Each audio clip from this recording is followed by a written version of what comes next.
Olá para todos, sejam bem-vindos. Esse é o Projeto Estudando, eu sou o professor Gustavo. Para quem chegou aqui de paraquedas, o Projeto Estudando é um canal de história, é um canal de humanidades, onde a gente tenta fazer a reflexão acerca dos universos ficcionais, dos universos midiáticos, em seus inúmeros aportes, e a cultura e a história. Perfeito? Então vamos lá, hoje o tema é a Mulher Maravilha, não podia ser diferente com o lançamento do filme quinta-feira. Então eu queria fazer algumas observações acerca da relação da Mulher Maravilha com a mitologia e com a história e como isso pode ser observado com mais atenção pelo espectador que está querendo aprender alguma coisa de história ou que gosta de história de alguma maneira. Roda a vinheta.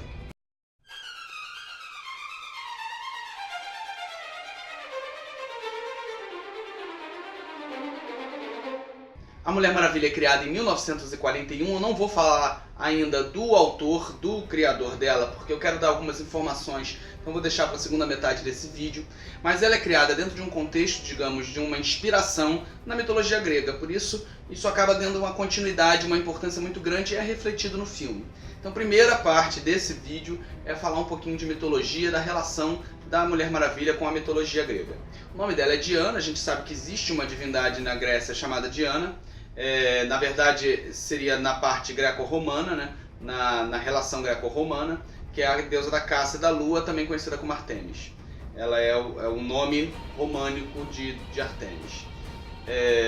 As Amazonas, que são a família dela, elas existem na mitologia, são citadas por Hesíodo e por diversos outros autores, Ésquilo, autores da mitologia grega, e elas são uma tribo de uma tribo de mulheres guerreiras que se especializaram no combate.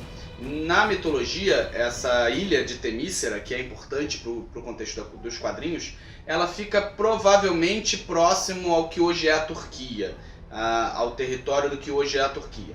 E é muito importante em algumas histórias as Amazonas. Elas fazem parte das histórias dos Jasão e dos Argonautas, diversos contos mitológicos, ali as narrativas dos heróis têm alguma relação com as Amazonas. E a gente pode lembrar, por exemplo, dos 12 trabalhos de Hércules. Um dos trabalhos de Hércules é pegar o cinturão de Hipólita, rainha das Amazonas. Nos quadrinhos, Hipólita é a mãe da Diana, é a mãe da Mulher Maravilha. Então tá tudo ali inspirado na mitologia. O autor da Mulher Maravilha, o seu criador, tinha algum conhecimento, era alguém que gostava, era um psicólogo, e aí ele vai ele bebe muito dessa fonte mitológica.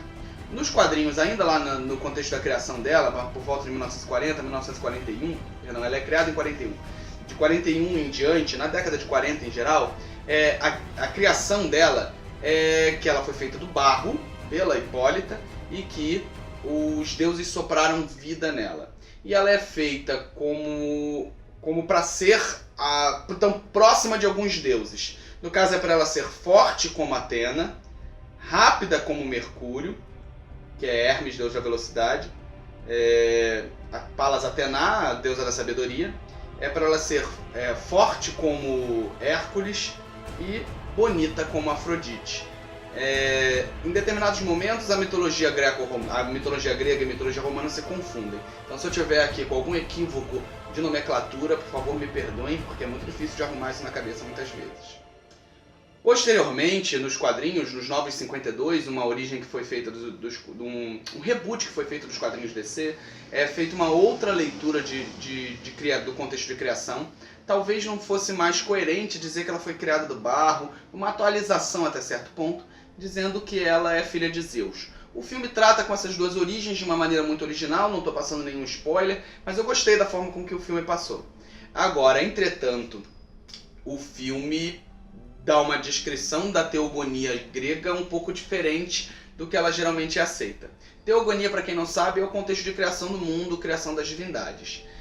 A teogonia mais aceita, a forma de narrativa mais aceita para a mitologia grega, é a chamada teogonia de Hesíodo.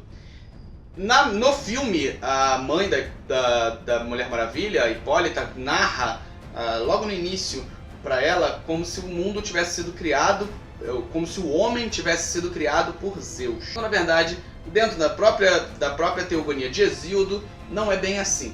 E aí a gente tem que lembrar do conto de Prometeu.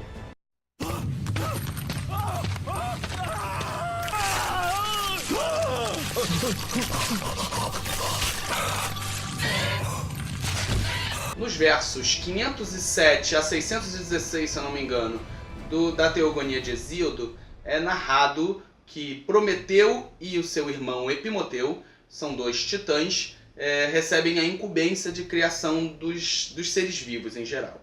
E o Prometeu só supervisiona num primeiro momento, e o Epimeteu é que vai fazer a criação realmente dos animais. E aí ele cria os animais em geral do mundo, os animais não conscientes, digamos assim. Os macacos, tartarugas, peixes, lulas, todos os animais vão sendo criados. Quando chega no final, que ele finalmente vai criar o ser humano, faltam recursos e a criação não sai da maneira com que ele queria. E aí ele pede ajuda para o irmão Prometeu, que rouba o fogo sagrado e entrega para o ser humano. E aí esse fogo é um paralelo com o racionalismo, com a inteligência, que é aquele conhecimento que só os deuses possuem. Essa lenda de Prometeu, esse conto de Prometeu é muito, muito conhecido, muito famoso, é representado em diversos videogames, até, se não me engano, em God of War 2 tem uma relação com isso. Por quê? Porque Zeus, quando fica sabendo que o Titã roubou o fogo sagrado e entregou para os seres humanos, ele fica muito irritado, aprisiona Prometeu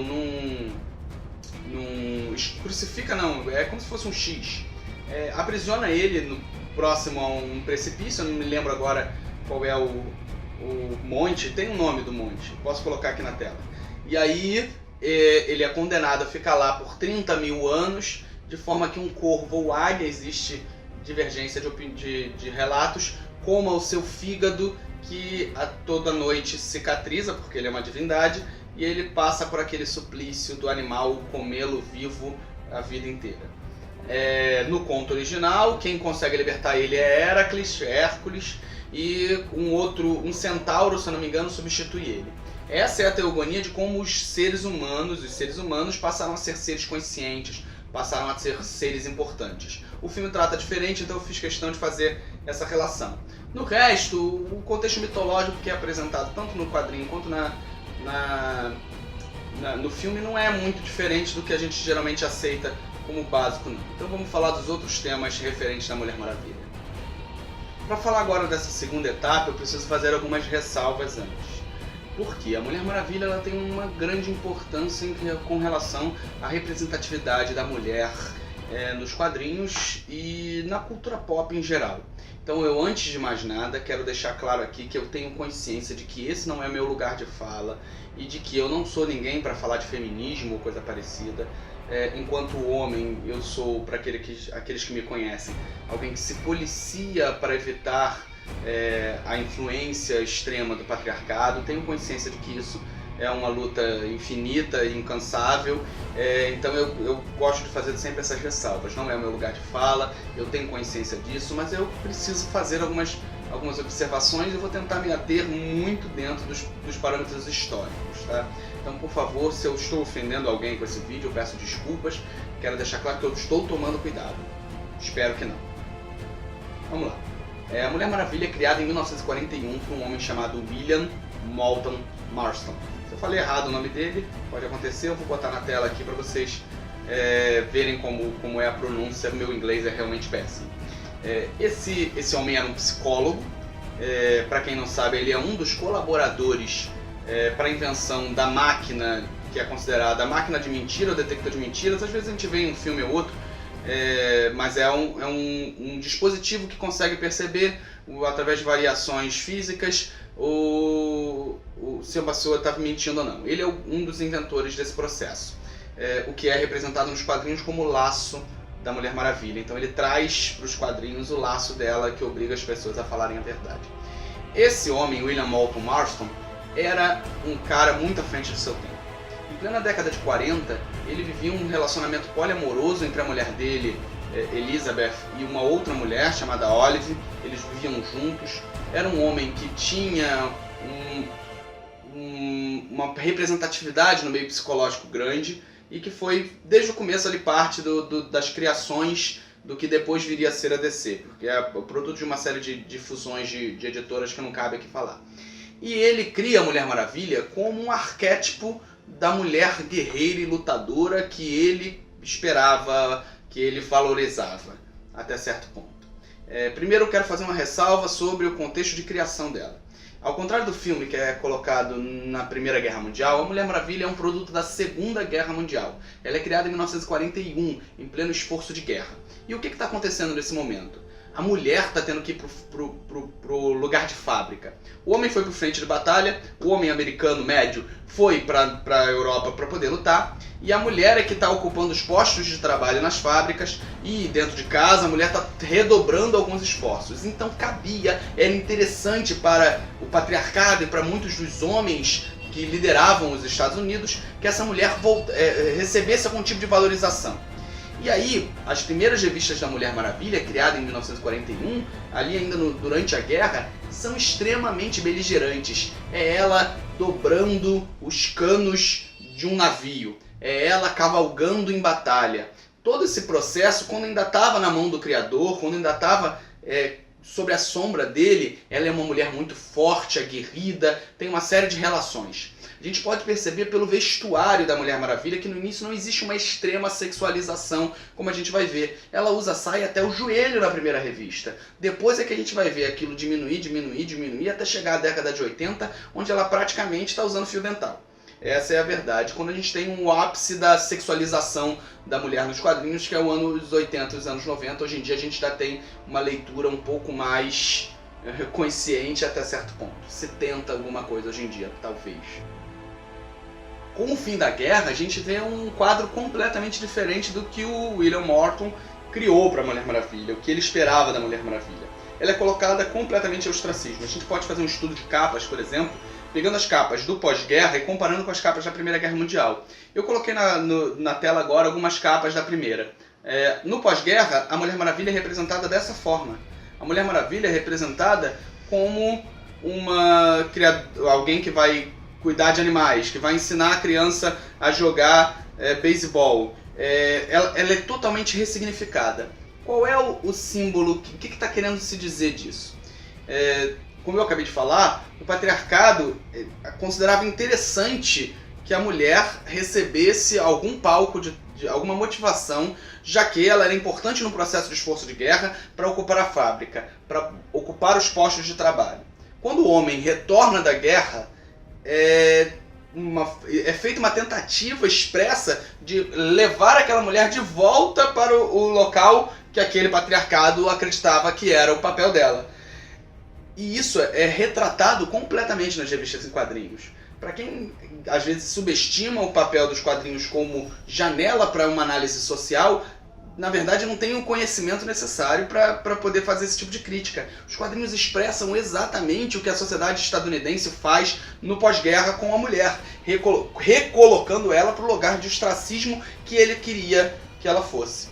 É lógico que isso se altera em determinado momento ali por volta da década de 60 e 70, a revista volta a vender e ela volta a ter aquele embate beligerante que ela vai ter no início. Isso está muito ligado ao próprio esforço e à própria luta de movimentos feministas nos Estados Unidos que vão estar ali buscando a sua representatividade. Então a Mulher Maravilha ela é importante, não é de agora, para o movimento de representatividade e de construção de um lugar de fala para a mulher. Ela é importante desde o seu processo de criação, porque ela foi criada para representar a mulher guerreira, a mulher que luta contra o patriarcado. Porque é isso que a gente vê no início da revista, vê ela lutando contra a força do homem, mostrando que a mulher é tão forte quanto. O primeiro quarto do filme, o primeiro ato do filme é muito interessante para poder ver esses paralelos. Em diversos momentos, quando se fala dos horrores da guerra, se fala: ah, mas o homem é o culpado, o homem é o culpado, o homem é o culpado. A gente pode ler isso de duas maneiras. O homem enquanto coletivo da humanidade e o homem enquanto agente do patriarcado, o homem enquanto gênero. O que eu acho que esse duplo sentido fica perfeito para o filme e tem que existir. Mulher Maravilha tem que levar a uma reflexão. A mulher tem que querer ser representada por ela, pela Gal Gadot enfrentando os homens, e não pela Arlequina apoiando um maníaco que usa ela e num relacionamento submisso. O quê? Ok, talvez eu tenha me exaltado, desculpa pra quem gosta da Arlequina, mas vamos refletir um pouco, gente. Me assusta muito ver meninas de 12 anos, 13 anos usando a roupa da Arlequina, que é um personagem interessante para a cultura pop, que leva a determinadas reflexões, mas parece num tom elogioso quando você vê na mídia social gente tratando o casal Arlequina e Coringa como sendo um ideal e não uma reflexão do que não é ideal, na verdade. Então, gente, esse foi o vídeo dessa semana. Queria agradecer a vocês. Se você gostou, curta, compartilhe, leva a ideia do Projeto Estudando. Se não gostou, me critica, escreve aí embaixo, fala nos comentários e faz parte. Ninguém pode agradar todo mundo. Gostaria também de lembrar que esse vídeo, assim como o último vídeo do nosso canal, é um oferecimento da Sublime Sublimações. Vou colocar aqui o telefone na tela. É uma empresa que faz canecas, é uma empresa que faz sublimação em canecas, copos, squeezes. Então, se vocês têm interesse, se vocês querem conhecer os produtos dele, sigam no Facebook, sigam dá uma ligada, procurem eles. E quem tiver interesse em saber a minha opinião de verdade sobre o filme, eu vou botar aqui na tela também a minha página no Facebook de crítica cinematográfica. Só dá uma procurada, ela vai estar também nas inscrições aqui nos comentários do vídeo, então é só me procurar, gente. Muito obrigado, valeu, até mais. Superman ficou fraco, o Pinguim jogou Kryptonita, Lex, Luthor e Coringa roubou o laço da Mulher Maravilha. Superman ficou fraco, o Pinguim jogou Kryptonita, Lex, Luthor e Coringa segundos depois, na sala de justiça. Tô ligando, a justiça toda dominada, agora só tem uma saída. Foge, Mulher Maravilha. Com Superman